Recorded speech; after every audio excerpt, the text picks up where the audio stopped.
जय जगन्नाथ पिला माने समस्त को आज वीडियो को स्वागत।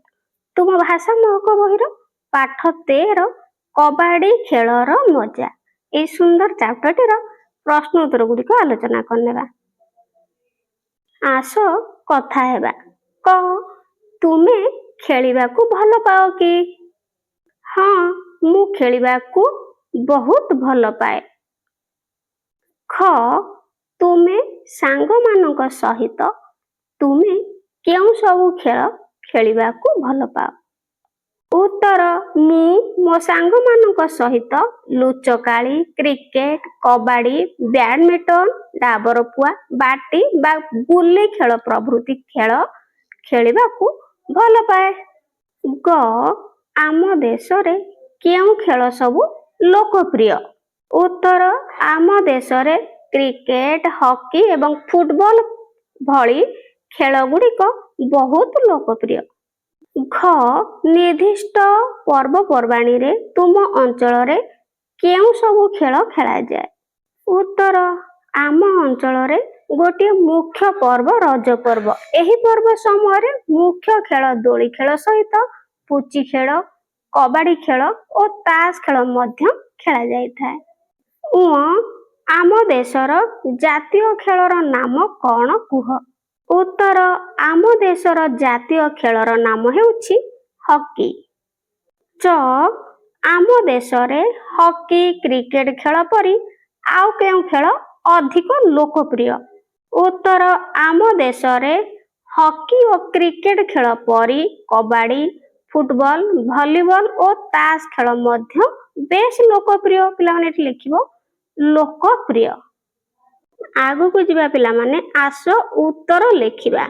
1 नंबर पाश्चो रे दिया जाइथिबा कोठरी रु शब्द संग्रह करी खाली स्थान पूरण कर। ताहले ए कोठरी मध्यरु शब्द गुडिक नै खाली स्थान पूरण करिया। ताहले देखो क डैश खेलाली।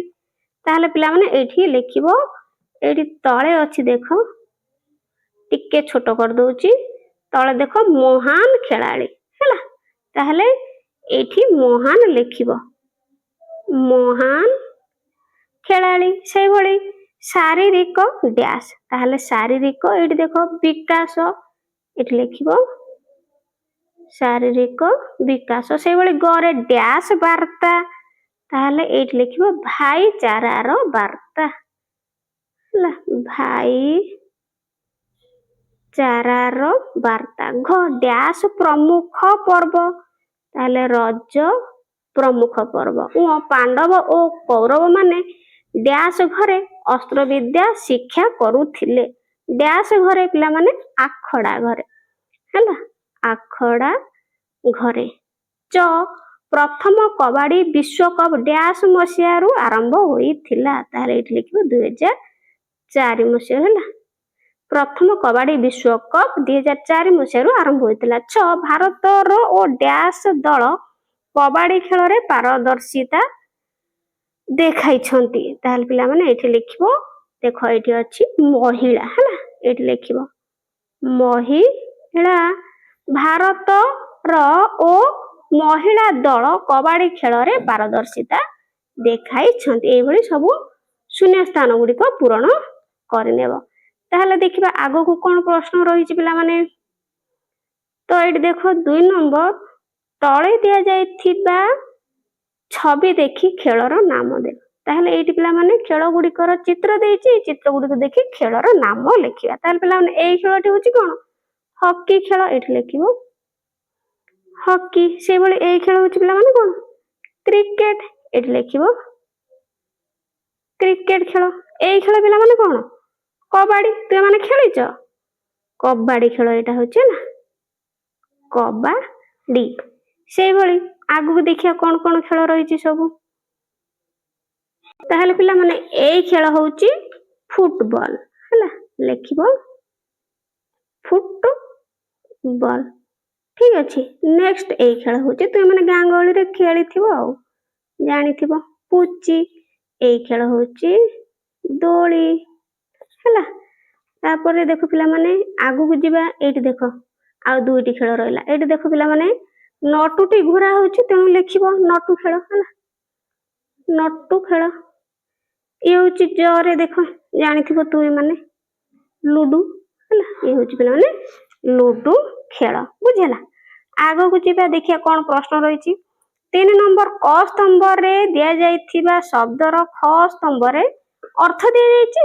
ଆସ ଶବ୍ଦ ଗୁଡିକର ଉପଯୁକ୍ତ ଅର୍ଥ ସହିତ ଯୋଡିବା। ତାହେଲେ ପିଲାମାନେ ଏଇଠି ଗୋଟେ ଦେଇଦେଇଛି ଦେଖ ଯୋଡିକିନି କ ସ୍ତମ୍ଭ ସହିତ ଖ ସ୍ତମ୍ଭକୁ ପ୍ରାଚୀନ ପୁରୁଣା। ସେଇଭଳି ପିଲାମାନେ ଶୃଙ୍ଖଳା କଣ ହବ? ଶୃଙ୍ଖଳା ନିୟମ ଯୋଡିବ ହେଲା। ଶୃଙ୍ଖଳା ନିୟମ। ସେଇଭଳି ସମେତ, ସମେତ ହଉଛି ସହିତ।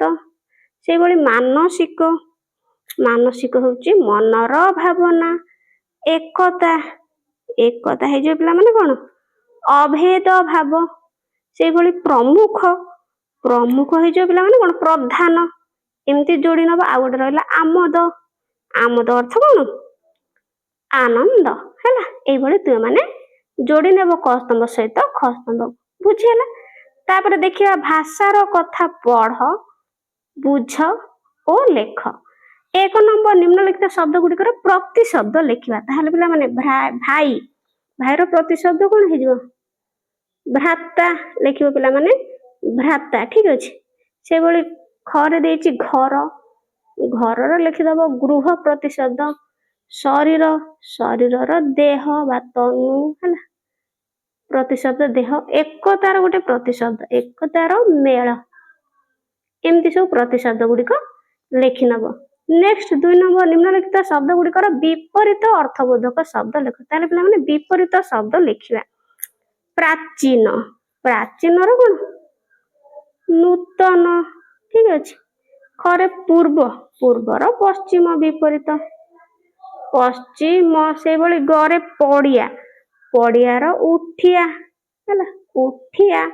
ସେଭଳି ଗ୍ରାମ, ଗ୍ରାମର ଜାଣିଛ ସହର, ସହର ହେଲା। ତାପରେ ବାହାର, ବାହାରର ଭିତର। ବିପରୀତ ଅର୍ଥ ହେଇଯିବ ଭିତର ବୁଝିଲା। ଏଇଭଳି ତୁମମାନେ କରିନେବ ବିପରୀତ ଅର୍ଥବୋଧକ ଶବ୍ଦ। ନେକ୍ସଟ ଆଗକୁ ଯିବା। ନିମ୍ନଲିଖିତ ଶବ୍ଦ ବ୍ୟବହାର କରି ବାକ୍ୟ ଗଠନ କର। ତାହେଲେ ପିଲାମାନେ ଏଇ ଶବ୍ଦ ଗୁଡିକ ବ୍ୟବହାର କରି ବାକ୍ୟ ଗଠନ କରିବା। ତାହେଲେ ଖେଳକୁଦ, ଖେଳକୁଦ ଲେଖ। ଖେଳକୁଦ ହେଲା ଲେଖିବ ଖେଳକୁଦ ଶରୀର ପାଇଁ କଣ ଅଟେ? ଲାଭଦାୟକ ହେଲା। ଲାଭଦାୟକ ଅଟେ ଲେଖିଦବ ଲାଭଦାୟକ ଅଟେ। ସେଇଭଳି ପିଲାମାନେ ଭାଇଚାରା, ଭାଇଚାରା ଲଗେଇକିନି ବାକ୍ୟ ଗଠନ କରିବା। ତାହେଲେ ଲେଖ ଭାଇଚାରା। ଆମେ ସମସ୍ତେ, ଆମେ ସମସ୍ତେ ଭାଇଚାରା ସହିତ, ଭାଇଚାରା ସହିତ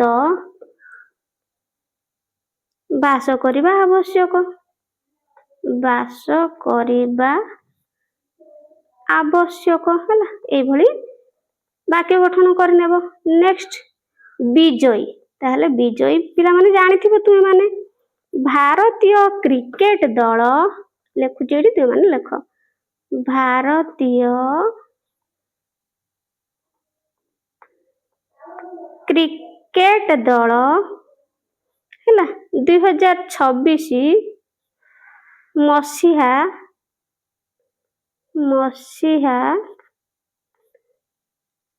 T20 ବିଶ୍ୱକପରେ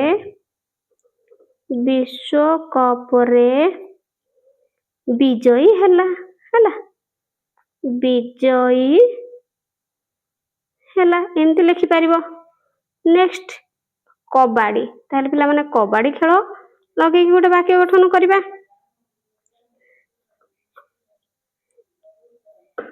ହେଲା। ତାହେଲେ କଣ ଲେଖିବା? କବାଡି ଖେଳ। ତାହେଲେ ଏଠି ଲେଖ କବାଡି ଖେଳ ମୋର ପ୍ରିୟ ଖେଳ ଅଟେ। କବାଡି ଖେଳ ମୋର ପ୍ରିୟ ଅଟେ। ଏମିତି ତୁମେ ମାନେ ବାକ୍ୟ ଗଠନ ଗୁଡିକ କରିନେବ ବୁଝିହେଲା। ତାପରେ ଆଗକୁ ଯିବା। ଆସ ଚିନ୍ତା କରି କହିବା ଓ ଲେଖିବା। ଏକ ନମ୍ବର କୌରବ ଓ ପାଣ୍ଡବ ଭାଇମାନେ କି ଖେଳ ଖେଳୁଥିଲେ? ଉତ୍ତର କୌରବ ଓ ପାଣ୍ଡବ ଭାଇମାନେ ମିଶି ଝିମାଣି ଖେଳ ଖେଳୁଥିଲେ ହେଲା, ଯାହାକୁ କି ଆମେ ଝିମିଟି ଖେଳ କହୁ କିନ୍ତୁ ପ୍ରକୃତରେ ଝିମାଣି ଖେଳ। 2 ନମ୍ବର ଗୁରୁକୁଳରେ ଶିକ୍ଷାଦାନ ସହିତ ଆଉ କେଉଁ ବିଷୟର ଅଭ୍ୟାସ କରିବାକୁ ପଡୁଥିଲା? ଉତ୍ତର ଗୁରୁକୁଳରେ ଶିକ୍ଷାଦାନ ସହିତ ସେମାନଙ୍କ ଶାରୀରିକ ବିକାଶ ପାଇଁ ଖେଳକୁଦର ଅଭ୍ୟାସ କରାଯାଉଥିଲା। 3 ନମ୍ବର ଆମ ଗାଁ ଗହଳିରେ ପିଲାମାନେ କି କି ଖେଳ ଖେଳନ୍ତି? ଉତ୍ତର ଆମ ଗାଁ ଗହଳିରେ ପିଲାମାନେ ଡାବରକୁଆ, ଲୁଡୁ, ବୋହୁଚୋରି, କବାଡି, ବାଗୁଡି, ଫୁଟବଲ, ଭଲିବଲ, କ୍ରିକେଟ, ହକି, ରୁମାଲ ଚୋରି, ତାସ ଖେଳ ଇତ୍ୟାଦି ଖେଳ ଖେଳନ୍ତି। 4 ନମ୍ବର ଭାରତୀୟ ମହିଳା କବାଡି ଦଳ କେଉଁ ମସିହାରେ ଇରାନ କବାଡି ଦଳକୁ ପରାସ୍ତ କରିଥିଲା? ତାହେଲେ ପିଲାମାନେ ଉତ୍ତର ଲେଖିବ ଭାରତୀୟ ମହିଳା କବାଡି ଦଳ 2012 ମସିହାରେ ଭାରତର ପାଟନା ଠାରେ ଇରାନ କବାଡି ଦଳକୁ ପରାସ୍ତ କରିଥିଲା। ଠିକ ଅଛି।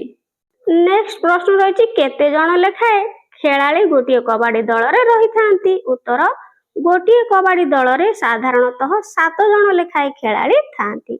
6 ନମ୍ବର କବାଡି ଖେଳର ପଡିଆର ଆକାର କିପରି ବର୍ଣ୍ଣନା କର? ତାହେଲେ ଉତ୍ତର ଲେଖିବ କବାଡି ଖେଳର ପଡିଆର ଆକାର ପୁରୁଷ ଏବଂ ମହିଳାଙ୍କ ପାଇଁ ଭିନ୍ନ ଭିନ୍ନ ହୋଇଥାଏ। ପୁରୁଷଙ୍କ ପାଇଁ ଏହାର ଲମ୍ବ 13 ମିଟର ଓ ଓସାର 10 ମିଟର ହେବା ସ୍ଥଳେ ମହିଳାଙ୍କ ପାଇଁ ଲମ୍ବ 12 ମିଟର ଓ ଓସାର 8 ମିଟର ହୋଇଥାଏ। ପଡିଆ ମଝିରେ ଏକ ବିଭାଜନ ରେଖା ଥାଏ ଏବଂ ଉଭୟ ପାର୍ଶ୍ୱରେ ଲବି, ବକ୍ଲାଇନ ଓ ବୋନସ୍ ଲାଇନ ଆଦି ଚିହ୍ନିତ ହୋଇଥାଏ।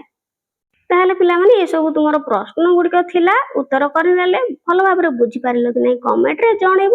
ଆଶା କରୁଛି ଭିଡ଼ିଓଟି ହେଲ୍ପଫୁଲ ହେଇଥିବ। ପିଲାମାନେ ବହୁତ ଚ୍ୟାନେଲରେ ଭିଡ଼ିଓ ଦେଖୁଛ କିନ୍ତୁ ସବସ୍କ୍ରାଇବ କରୁନ, ଏବେ ହିଁ ସବସ୍କ୍ରାଇବ ନିଅ ହେଲା। ଏବେ ହିଁ ପିଲାମାନେ ଡେରି ନ କରି ସବସ୍କ୍ରାଇବ କରିନିଅ। ଆଗକୁ ଆସୁଥିବା ଭିଡ଼ିଓର ଅପଡେଟ୍ ପାଇବା ପାଇଁ ଆଜି ପାଇଁ ରହୁଛି। Thank you.